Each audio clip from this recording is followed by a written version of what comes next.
Hello everyone. So before we start with the tutorial, I would like to emphasize that I will have a GitHub link in the description below, and it will have an explanation of the installation. And more importantly, it will have the code that we used in the tutorial. So I strongly advise you to follow along so you could practice with us. And as you can see, here is the first data abstraction. And as you go down, you'll see everything that we used in the tutorial.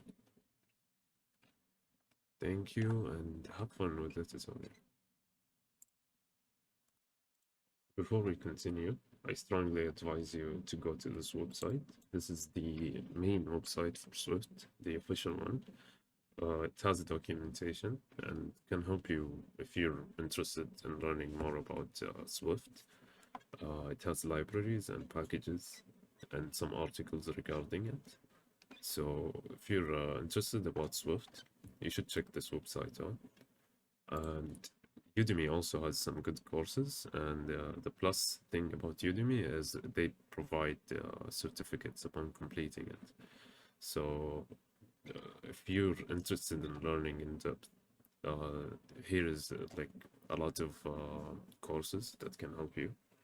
And good luck with the tutorial. Assalamu alaikum. Welcome everyone. So today I'll be talking about Swift. Swift is a programming language that was created by Apple in 2014, and it was a replacement for Objective-C, an older programming language that they used. But why did they make it? They made it because it's open source and it could be used for programmers of any levels. It's actually a really good programming language if you're a beginner. And today I will be showing you firstly the installation, how we can install it. So we go to latest release. I will leave this link in the description below. So since I'm using a Windows machine, I will go here. But if you're using Mac OS, you'll be actually using a different IDE. But since I'm using Visual Studio Code, I'll use this installation. So I really recommend using WinGet because it makes it much easier. You can just use a command and it will install it through PowerShell or CMD. So I'll be showing you through my CMD how you can use this. So after you enable developer mode through Windows search bar, you go to developer mode and you just toggle it on and it should be working fine. You copy this and open CMD. I already did this step, but I will show it anyways. So as you can see, it starts downloading it.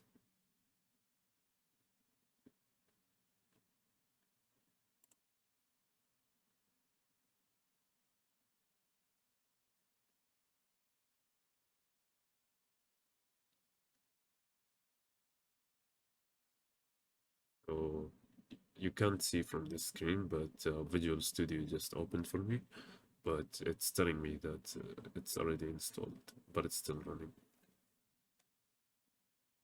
So yeah, as you can see, it successfully installed it. So after we install the dependencies, we start installing the Swift and other dependencies. As you can see, there is no upgrade version because I already finished downloading it. And now we should be set. And we will start writing the code in Visual Studio. So first of all, what you want to do is create a new folder, whatever you want, and open it. As you can see, I have it open here.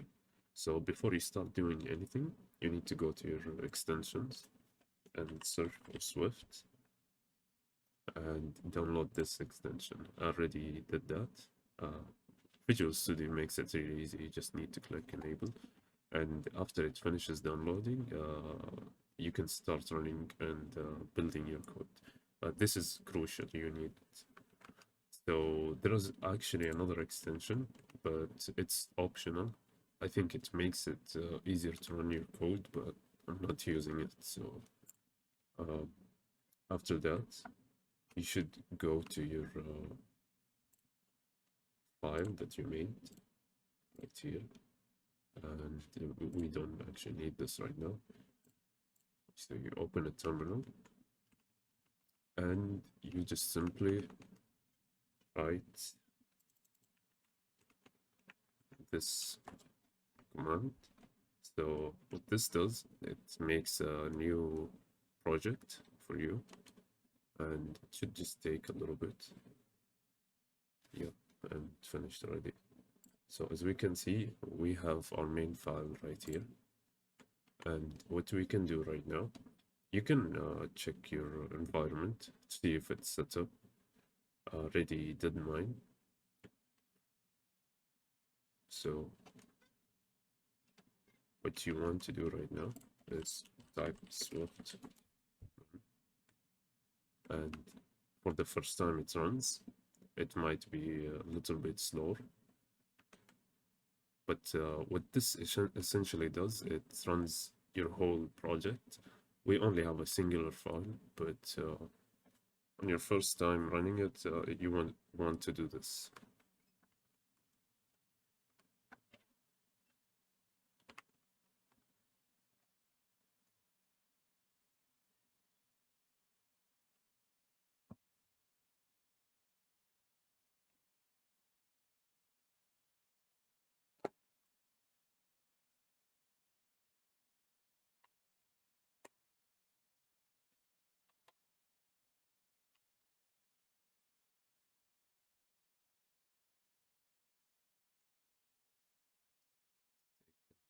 Time completely normal.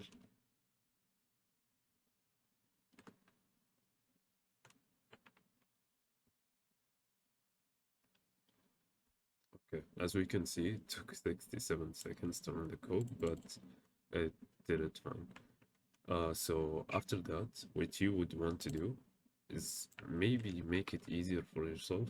You could just run a singular file.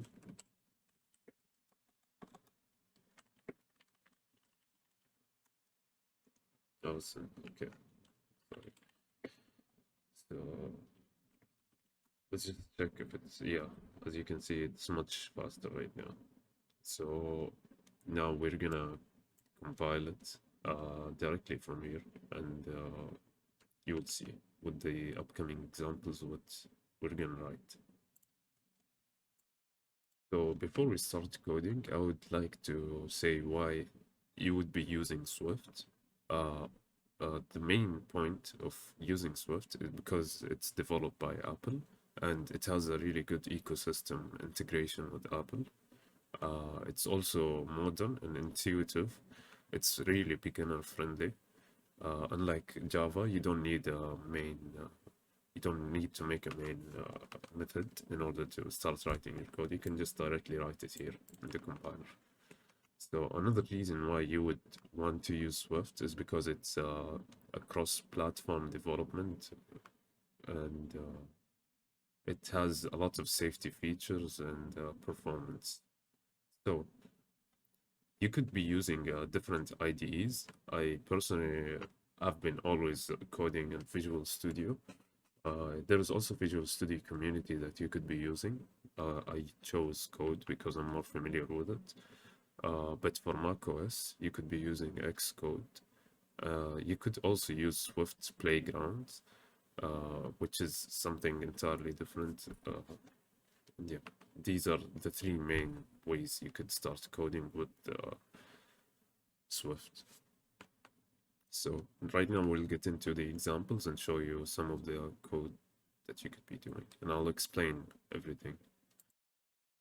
So for the first code example, we'll start with data abstraction, specifically variables and constants. So from this code example that you can see, uh, there is a mutable version and immutable.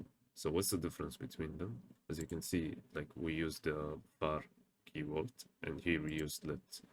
So for var, we can change its value but for let, we cannot change the value going forward, and that helps with errors. And if you want a value that does not change while you're writing your code, you can use let.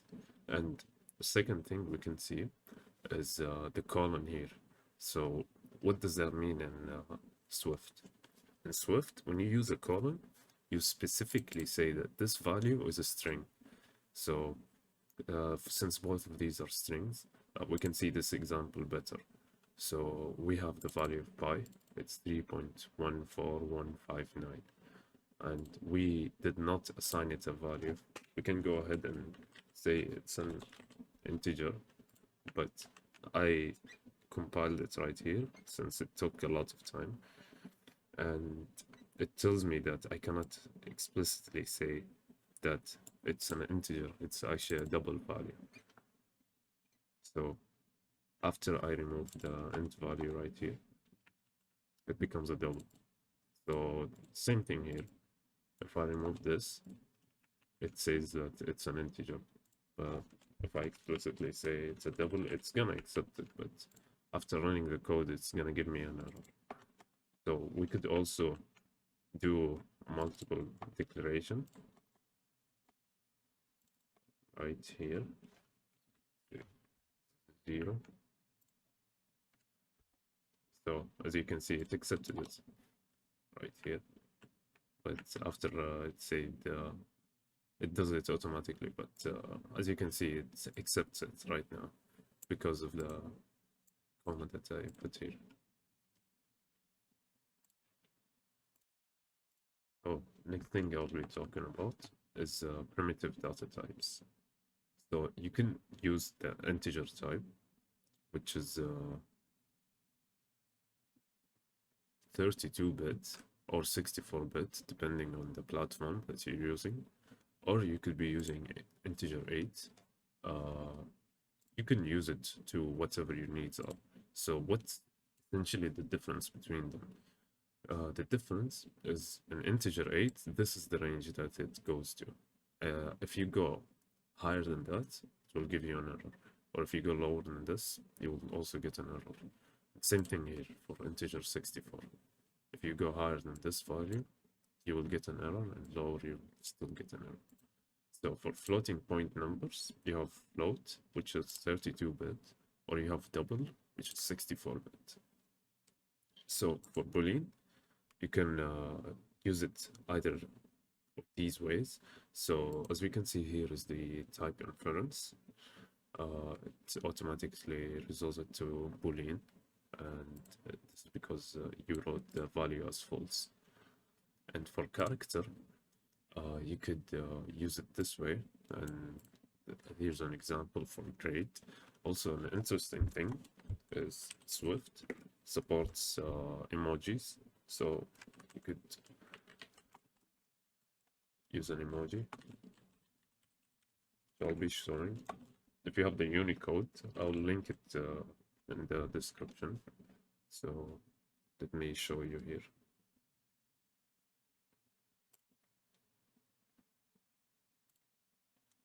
So from this website, you can copy an emoji, paste it right here. Let me switch back. Yeah. After switching it right here, it will accept it. You just copy the emoji that you want and paste it right here, and it will work. Running the code and printing the emoji, we get this output, and it works fine. Talk about type conversion.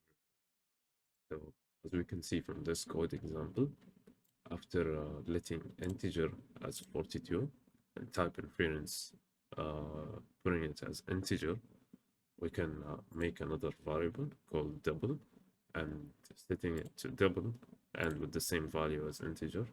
So you can see, and here string, and after converting it, it will become a string of 42 like this. So Here is another example with optional binding.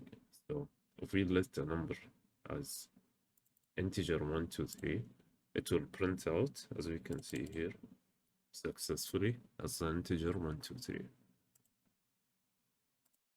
So for our next example, we'll talk about strings. Here I have multiple examples. So first of all, we'll talk about the declaration. Here is type inference, also inferring that this is a string and assigning it to the variable greeting. So here we can see that we can also add another string on top of the original one. So this will show like this as an output. And as we can see here, we can use string interpolation. And after we assign a name to Swift, we can make another variable called message. And we can use it this way in order to input and for the output to look like this. This is the output that we're going to have from message. And here we can see a multi-line string. So after we use it this way, this is going to be multi-line, and it's going to output a string that has multiple lines.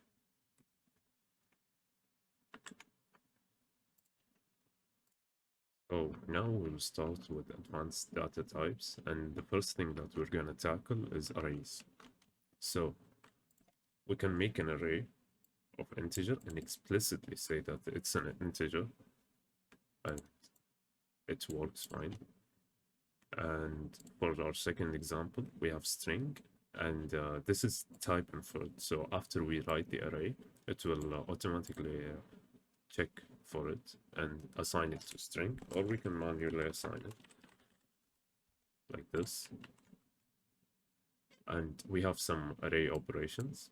So we can append to this array the number 6, and it will be appended in the last. So it will look like this. Or we can insert at 0, which will be the first thing here. So it will be like this. Maybe I could do it this way for it to look better. And as we discussed prior to this, since it's a variable, it's updated. So in the end, this is just how it would look like if we only wrote this line of code. But since we're using a variable, in the end, it will look like this, since it's going to update periodically. So for this variable, it takes the first element of the array and it will assign it to first element. So first element is going to be, in this example, after we updated everything, it's going to be 0.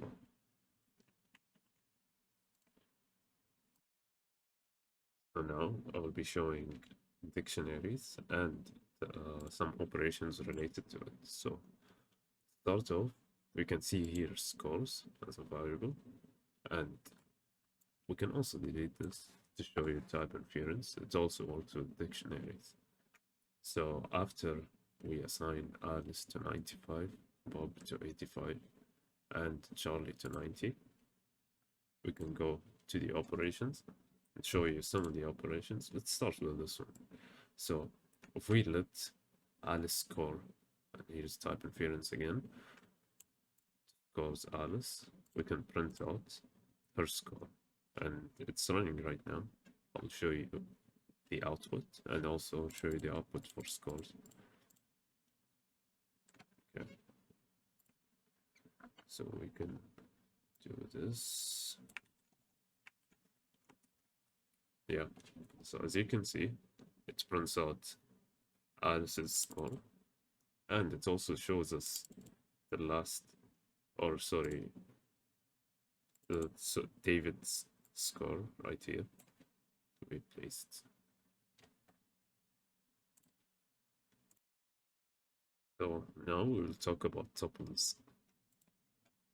So after we also it supports type inference. If we do coordinates and assign it to 10 and 20, here we can let x and y to the same coordinates. So we can, for example, do like z or any other character or name or string, and we can assign it same way as here. Or we could do a name tuple. So for a person, we could do John, age 20, and we can print out the name or we can print out their age.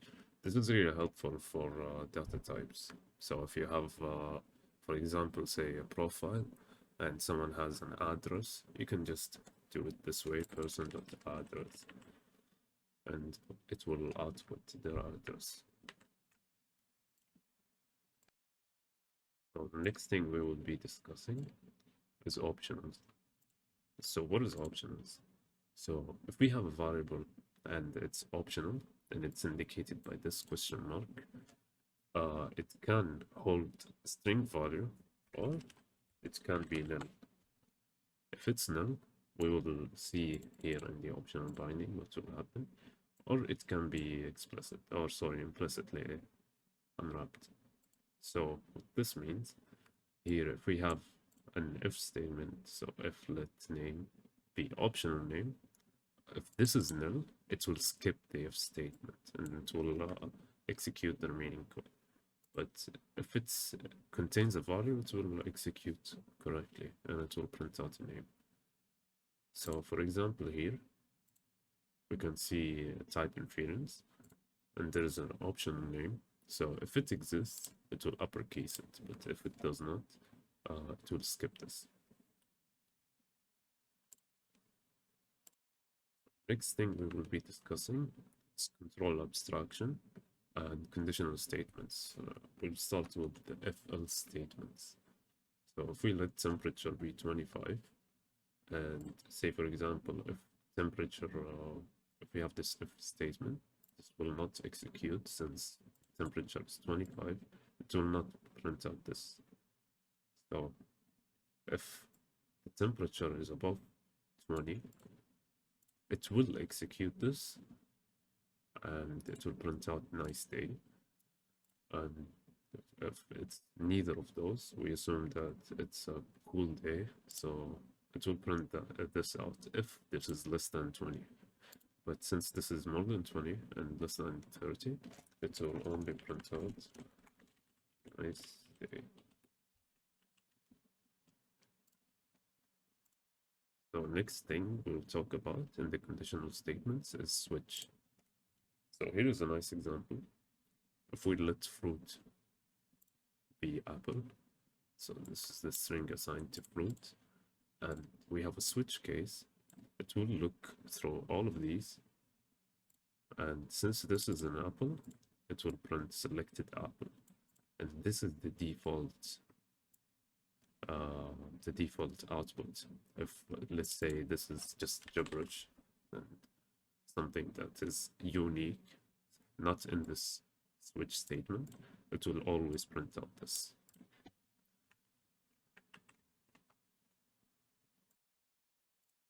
So next thing we have is for loops, and we have two different types that I will be showing you right now. So for the first type is range-based for loop.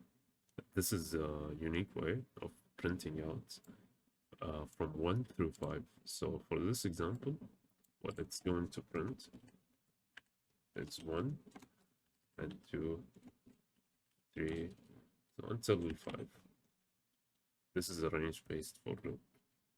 And also we have another array iteration. So in this way, we can print out what is inside of an array.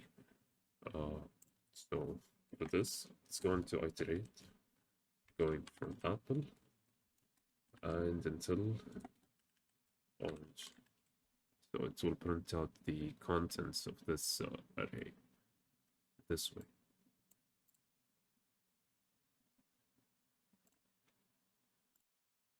So the next thing I'll be showcasing is a while loop. So in this example, I have a counter and I assigned it to 0, and we have a while loop. So if counter is less than 5, it will print out the value of counter. So first it will start with 0, and it will increment the counter by 1. So it will start with 0, then print out 1, 2, 3, until it reaches 5. Sorry, until it reaches 4.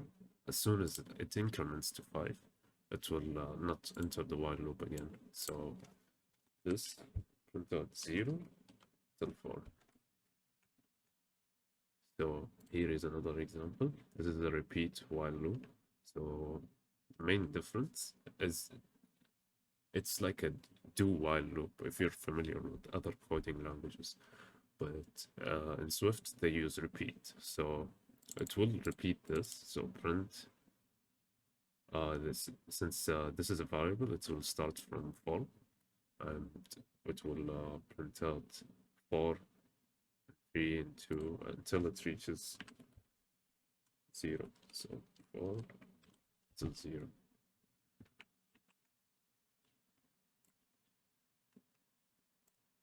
So now we're gonna start with functions, and they have some examples for basic functions that you could be using. So let's start first with this function, and what it essentially does is it's a greet function, and it has a parameter of name. So for whatever string you will be providing it right here, it will give you this output. I will show you how you can use this function. So you can, for example, print, say for the input the name of the function. Let's say we want to write name of Ali. Now it's gonna print out hello Ali. So for the other function that we have, it's gonna add 2 values, A and B, and these are parameters as I've discussed. And how you can use this, for example, let's say print add, let's say 4 and 5. So this is going to print out 9 after it adds these 2 values. The thing we will be talking about is parameter passing. So from these 2 functions, I'll start with this one. So we have a function that increments a value. So if you pass it 5, it will increment it and output it as 6. I already wrote an example here. So if we have a result and we increment the value of result by 5, so here we can print out the value by using this function, increment, and it will output 6. Here we can pass by reference using inout. Okay, so we can use increment in place and for the value to be inout of int. So the value right here, for example, increment in place, value and number, it will print out 6 for this number.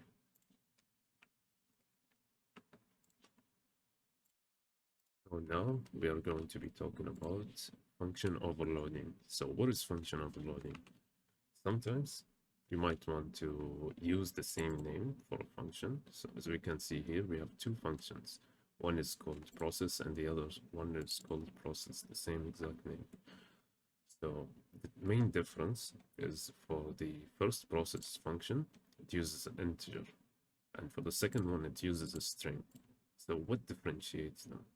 So if we use this function and input an integer to it, it will output this.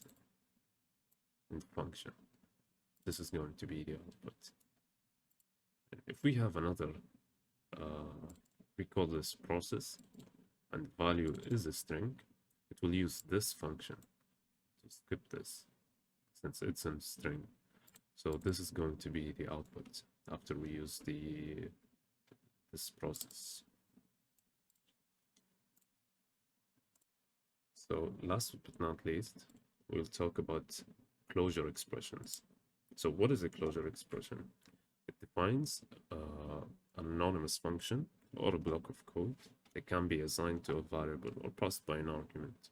So here we have the closure multiply. So what does it do? It takes two integer parameters, a and b, and it gives the product of them, so a times b. So here we have, as we can see from the code, this multiply, it takes two parameters and it returns a and b. We have an example output. So if result is multiply 3 by 4, the output is going to be 12. We can use closure with higher order functions. So in this example, we can do map, and it will return a new array, and here is going to be output of it. So it will map over all of them, and it will square them, square these two values.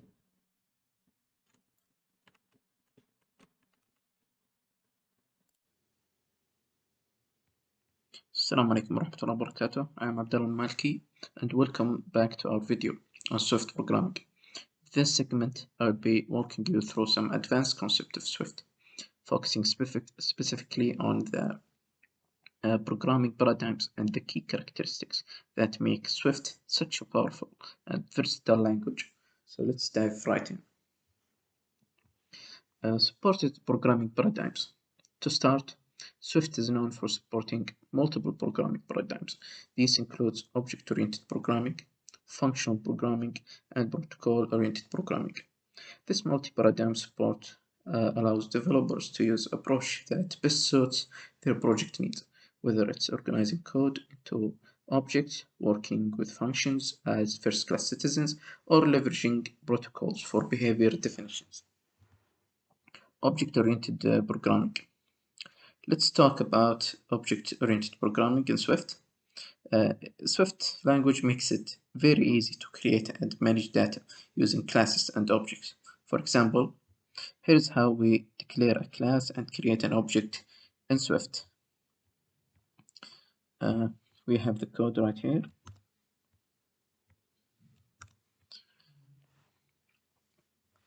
As we can see, it prints John name that is saved in personal. Now, we define a person class with properties, a name, and age. And then we create an object called personal.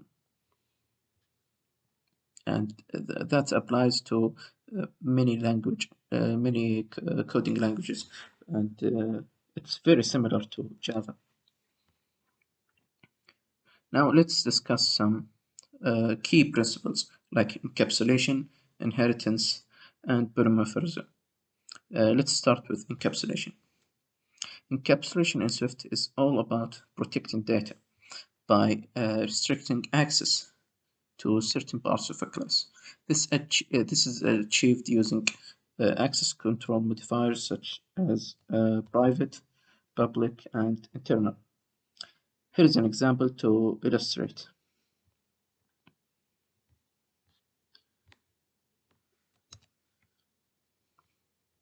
Now this code should output 1000. You can see, you can notice how the balance property is private, and that we interact only through the deposit and get balance methods. This ensures data security. Moving on to inheritance and polymorphism. Swift allows classes to inherit properties and methods from other classes. This avoids redundancy and promotes code reuse. Here's an example of inheritance in action.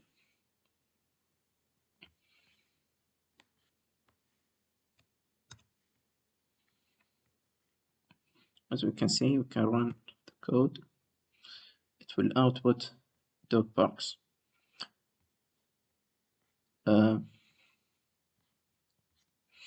You can see that dog class inherits from the animal class, but it overrides the sound method to provide a custom implementation. This is also an example of polymorphism, where the same method behaves differently depending on the object. And now we shift to functional programming in Swift. Swift also excels as a functional programming language, allowing us to write cleaner and more concise code. Here are some of the keys concepts in functional programming that Swift supports. First, we have higher order functions. Swift can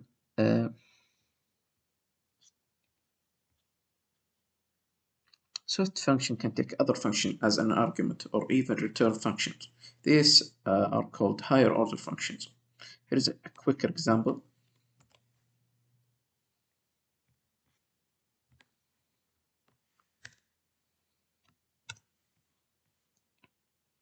Here the code should output 9.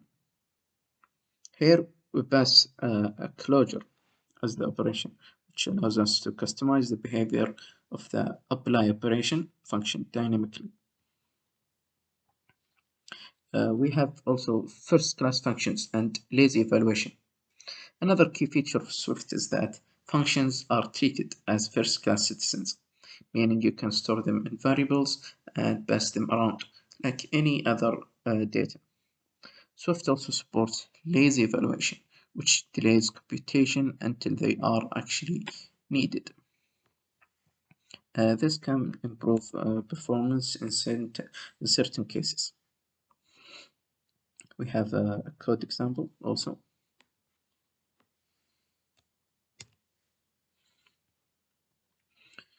If we run this code, that is loaded. This is data. Here, the data property is not loaded until it is accessed, making the process efficient. Now let's move on to concurrency, which is another important aspect of Swift. Concurrency support. Swift provides robust support for concurrency, enabling developers to handle multiple tasks simultaneously. For example, we can use Ground Central Dispatch, known as GCD, to perform tasks on background threads, or the newer async await syntax for asynchronous programming. We have an example here.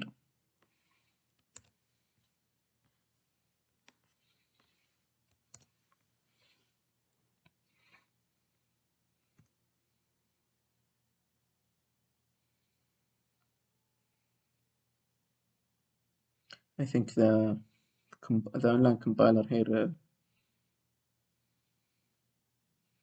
it can't run the code, but I will explain. The async await syntax makes the asynchronous code easier to write and understand, reducing complexity. It should work on other compilers that is local to the machine. Swift specific features. One of the standout features of Swift is protocol-oriented programming. This paradigm emphasized defining behaviors using protocols rather than relying heavily on inheritance. Let's show some example also.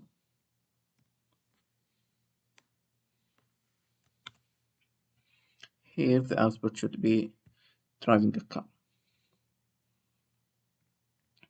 This approach promotes flexibility and reusability.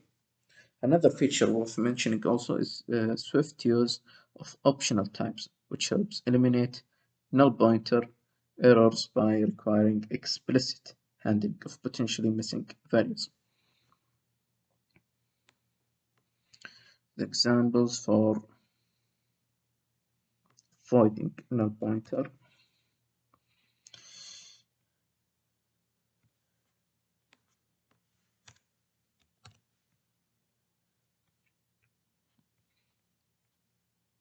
As we can see, optionals ensure that our code is safe and predictable.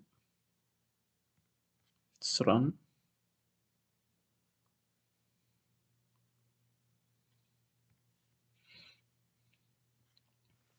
Now we reach the conclusion. That brings us to the end of this section on advanced Swift programming concepts. To summarize all the work we have done, we explored the supported paradigms in Swift, including object-oriented functional programming, as well as its advanced features like concurrency, protocol-oriented programming.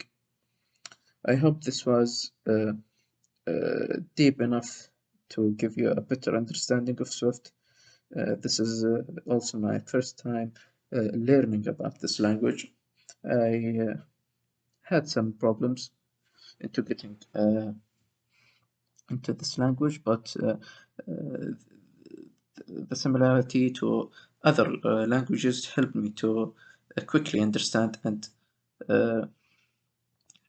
realize that this is a powerful, versatile language. Thank you all for watching.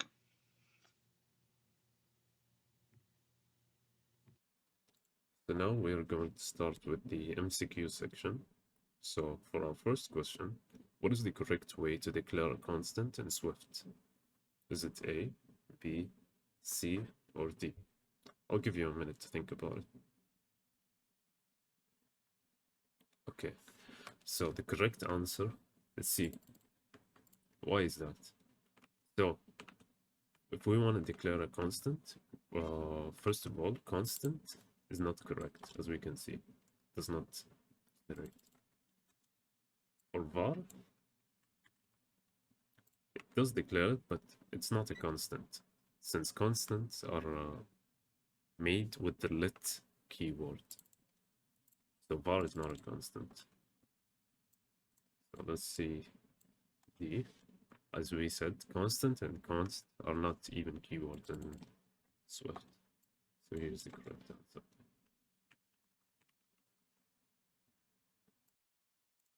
So for the second question, what will be the output of the following code? This is for optionals. I'll give you a minute to think about it.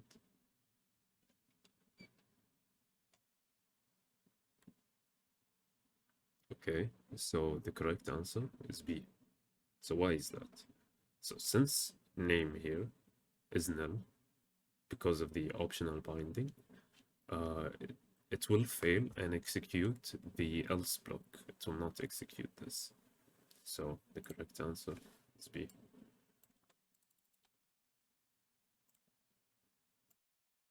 So for the third question, what is going to be printed here? I'll give you a minute to think about it.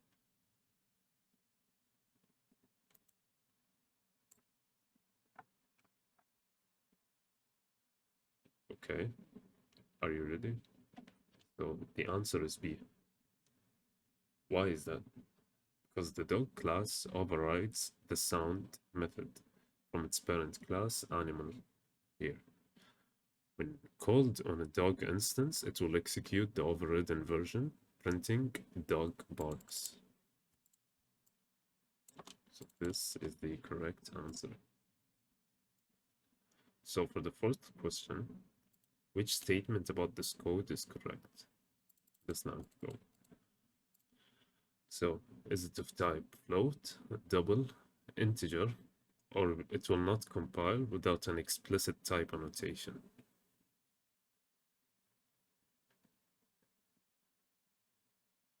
Okay, so the answer is it will be of type int. So why is that? Let me comment out the code and show you. Since Swift has type inference, it will infer this type to be int. So that's why the correct answer is C.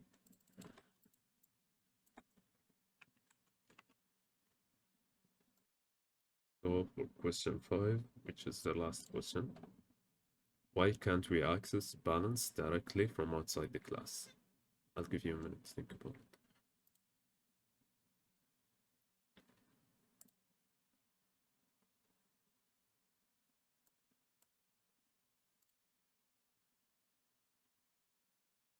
So if you have your answer, the correct answer is B. So since it has a private access modifier, it restricts the visibility of balance. So within the bank account only. So this is an example of encapsulation where we hide internal implementation of details. So the correct answer is B. Thank you.